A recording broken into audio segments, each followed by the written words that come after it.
master bathroom at our hotel in Vegas. I didn't get a chance to do a video on Friday because we were busy flying and all that jazz. New Year's resolution still going strong. I did drink the last couple days, some dragon ass, but it's Sunday, and yeah, I'm off the booze today.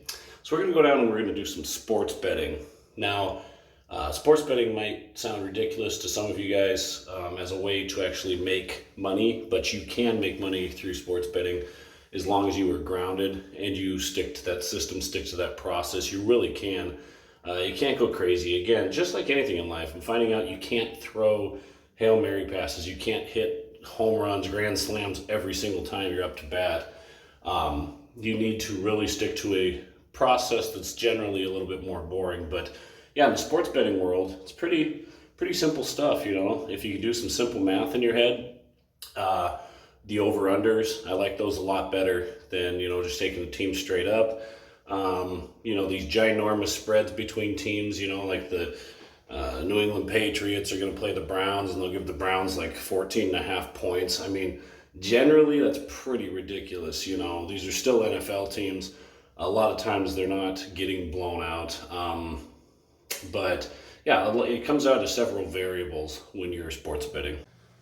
Yeah, it comes down to several variables when you're sports betting. Say good morning to Las Vegas. Obviously you can't see. I'll flip the camera around here in a second, but comes down to several variables. Don't discount one or take one over the other. You know, a gut feeling in sports betting and everything in life is ginormous, you know. Before I place a bet, I like to be somewhere quiet and just think, you know, just kind of visualize the game in my head.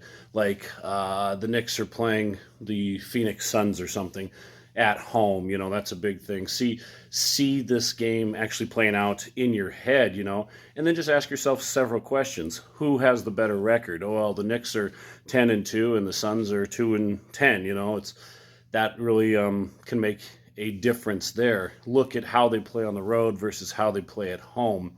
I like to do a lot of live sports betting, so like after the game started, because, you know, the Knicks in that example are 10-2, and the Suns are 2-10. The Knicks go down, you know, by 15 points in the first quarter. You're probably going to be able to catch a pretty good point spread at that point, you know, plus 10.5 or something like that. So I don't necessarily like betting like straight out of the gates on most games. Some of them, you know, you can just feel, you have a good feeling that, you know, Dallas has been just running the table and they're playing the Vikings and the Vikings have lost some really stupid games. You know, sometimes you just know up front, but other times I like to place the bet during, you know, as the game's going, so live. So yeah, I'll talk more about the sports betting world as the year goes on, because I truly think it is a viable way to make money. There's lovely Vegas out there.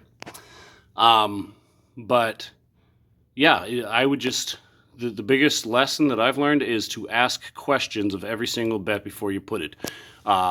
Is it at home? You know, who's at home? What are their records? The other things that I just stated. Ask all those questions, and then one of those teams, one of those bets is going to make more sense than the other. You know, you're just going to be able to feel it after you ask 5 to 10 questions. Over-unders are probably my favorite types of bets, especially when the game's going live, because if you can do some simple math, it makes it a lot easier for you.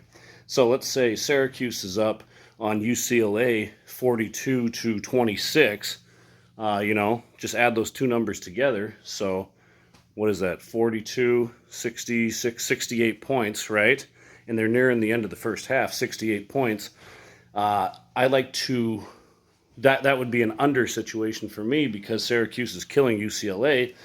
They're going to score less points in the second half generally, unless that point margin closes and UCLA comes back. But that's a pretty good point margin right there to go off of, you know.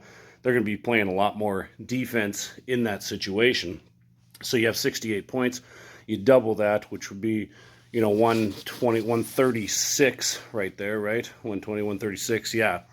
So your point spread is probably going to be over or under 136, 138, somewhere around there. But a lot of times they give you a higher point spread in the second half.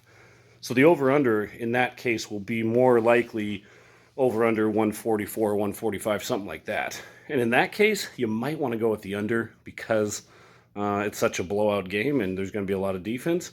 And they didn't score very many points in the first half. You got to think, these are the exact same teams that are coming out playing each other in the second half. So you got to think that it's going to kind of be similar to what happened in the first half. So in that case, I'd take the under.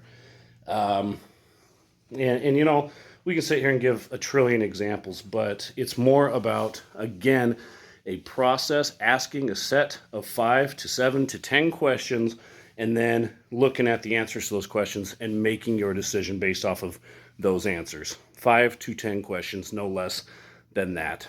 And really, let it be almost a spiritual thing, you know? Sit down and feel it and visualize being at the game, eating a bag of popcorn in the front row. What is going to happen here? Because people discount gut feelings all the time, but I'm telling you, they're more important than we ever give them credit.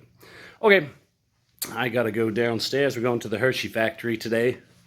So just wanted to get a video out while in Vegas because I skipped Friday. We'll see you tomorrow, coming home tomorrow. I'm more excited than ever to get back to the grind. February is going to be my, I'm going to focus on my physical being, my body.